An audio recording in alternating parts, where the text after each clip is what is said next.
अस्सलाम वालेकुम नाजरीन, मैं हूं मोहम्मद अब्दुल हकीम। 7H न्यूज़ में आपका इस्तकबाल है। अनंतापुर के इलाके में बारिश और हवा जैसे चल रही है, अगर आप देखोगे तो एक खौफनाक मंजर नज़र आ रहा है, क्योंकि अब अवकाली बारिश भी आ रही है।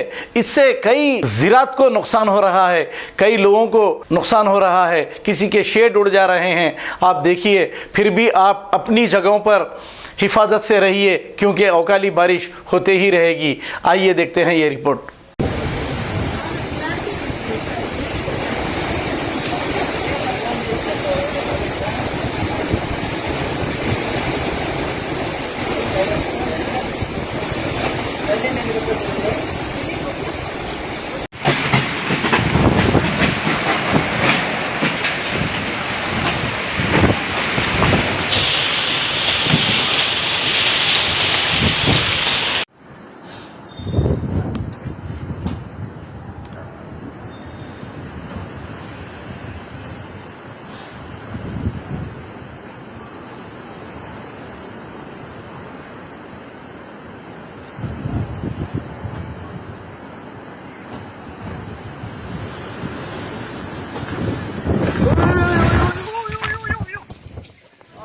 मोहम्मदिया शवरमा पिछले 10 साल से सारे हैदराबाद की अव्वलीन पसंद मोहम्मद इदरीस खान, मोहम्मद इमरान खान की लाजवाब पेशकश। मोहम्मदिया शवरमा पर आइए और shawarma, kebab, platter, grill chicken, chicken biryani खाइए या अपने घर पार्सल ले जाइए और अपनी दावतों के जायके को चार चांद लगाइए। हमसे कैटरिंग के लिए रब्त पैदा कीजिए और हमारी फ्रेंचाइजी के लिए भी कांटेक्ट कीजिए। हमारे ब्रांचेस मोहम्मदिया शवरमा, शमशाबाद, राजेंद्र नगर, रेती बली और pillar number 67 opposite Orient bank, Kadarbagh, Hyderabad. खबर है शहर की, खबर है गाँव की, खबर है सारी दुनिया की। 7H न्यूज़ पसंद आए तो लाइक कीजिए, शेयर कीजिए और सब्सक्राइब करना ना भूलें। 7H न्यूज़, आपकी आवाज।